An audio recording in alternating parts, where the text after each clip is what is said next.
Have you checked your phone in the last 10 minutes just to make sure nothing's gone wrong?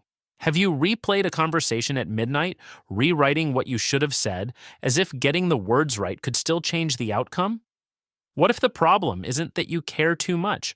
What if you're just exhausted from carrying something you were never meant to hold? Everything shifts the moment you understand one word: trust. That word sits at the center of one of the most quoted, least practiced passages in the Bible, Proverbs chapter 3. This isn't a modern self help slogan. It's a father's urgent advice to his children, the kind of thing you say when you want someone to remember it long after you're gone. And it flips a belief most of us carry without ever questioning it: the belief that if we stop managing everything, it will fall apart and it will be our fault. Proverbs 3 doesn't call that diligence, it calls it a trust problem. And by the end of this, you'll see why loosening your grip isn't the risk you think it is. It might be the only thing that was ever going to bring you peace. Picture two people carrying the exact same week, same deadlines, same uncertain diagnosis test results, same kid who won't return their calls. The first person is a manager. Every hour is spent calculating: if I just plan this precisely enough, if I just stay 2 steps ahead, nothing will catch me off guard. They check messages compulsively. They can't rest until the problem in front of them is solved, and there's always another problem in front of them. To them, peace is something you earn after everything is handled, which means it never quite arrives. Ask the manager what's wrong, and they won't say, "I'm afraid." They'll say, "I just need to stay on top of it."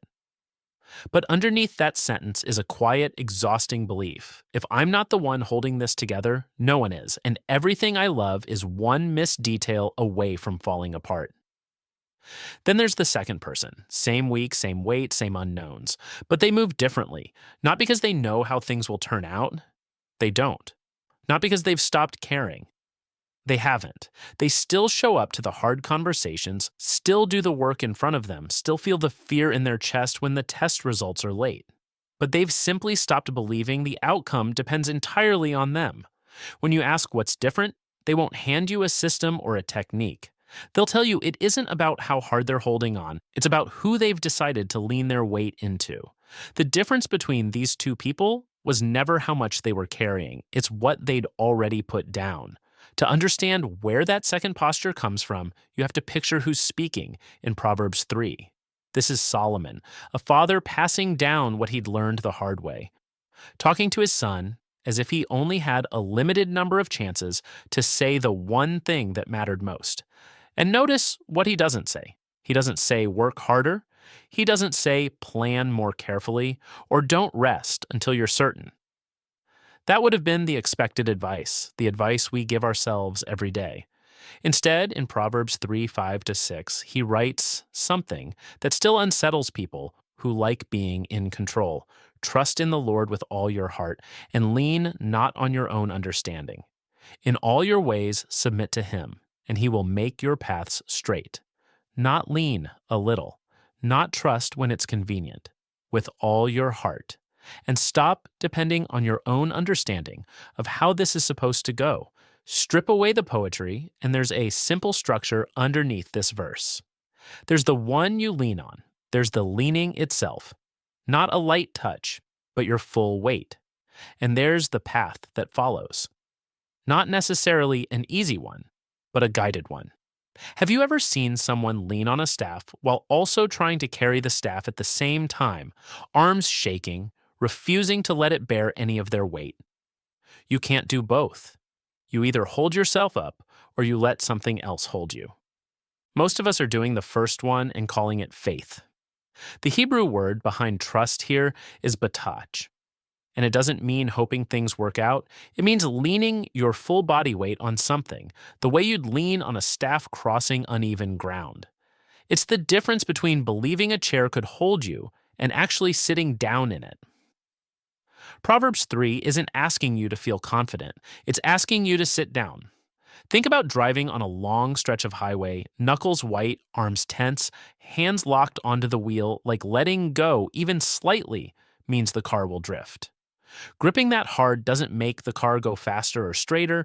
It doesn't make the road safer. It just wears you out, mile after mile, for a danger that mostly exists in your own head. And some people drive their entire life that way, not because the road is actually that treacherous, but because they've never trusted the road, the car, or themselves enough to loosen their hands. Here's what almost nobody tells you. Releasing your grip doesn't mean taking your hands off the wheel. You're still driving. You're still responsible for the road in front of you. You're just not strangling it. Take the same trip with relaxed hands, and you notice things: the mile markers, the exit signs, the passenger next to you. Because your whole nervous system isn't locked into a single point of imagined catastrophe. That's what trusting God with your whole heart looks like. Both hands still on the wheel, shoulders finally down from around your ears. Proverbs 3:7-8 puts it plainly. Don't be wise in your own eyes, and this will bring health to your body and nourishment to your bones. That's not a spiritual metaphor tacked onto a physical promise. It's a direct line between the posture of your heart and the state of your body. The white knuckle grip was never just draining your peace. It's been draining you quietly for years and calling it responsibility the entire time. If you've been living gripped instead of resting, your body's likely already been telling you. You're restless. You can't settle until every variable is accounted for. You're irritable, snapping at people who don't do things exactly the way you would.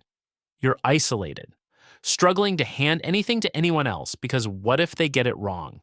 And you're wired, but tired, exhausted, yet somehow unable to switch your mind off the management for even an hour. None of that means your faith is weak. It means the thing you've been leaning on, your own understanding, was never built to hold that kind of weight. And here's where most people get it backwards. When life feels out of control, the instinct is to control it harder. More research, more checking in, more contingency plans for the contingency plans. But Proverbs 3 doesn't say grip tighter until you finally understand. It says the opposite. Lean not on your own understanding. You don't need a better plan right now. You need a different posture. Open hands instead of a clenched jaw.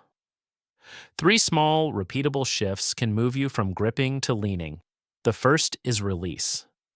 Before you react to the next stressful message or setback, pause and physically open your hands, or say it out loud.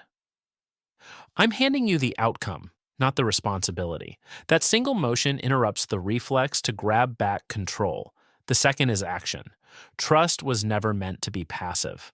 A few verses later in Proverbs 3:9, the same father tells his son to honor the Lord with his wealth. Still working, still giving, still showing up. Trust doesn't mean doing nothing. It means doing the next right thing without needing to guarantee the result. The third is rest. Each night, or each morning, name one specific thing you've been carrying that was never actually yours to carry, and say it out loud, in prayer, however that looks for you. Not as a technique, but as a way of putting your hands back on the wheel without the white knuckles. None of these 3 shifts require you to feel differently before you start. You don't have to work up a feeling of trust before you open your hands.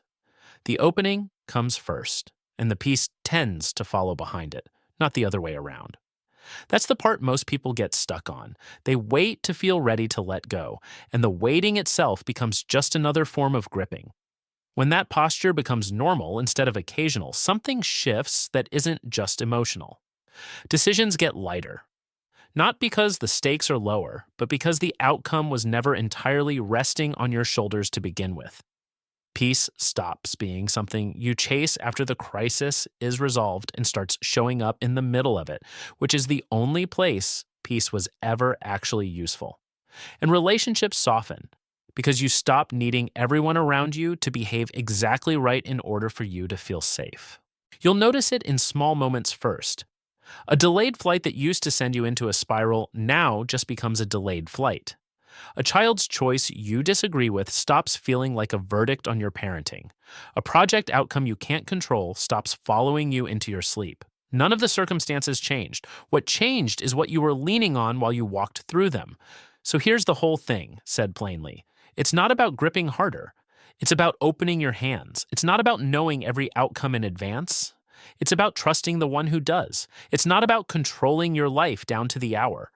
It's about surrendering it, one white knuckled moment at a time.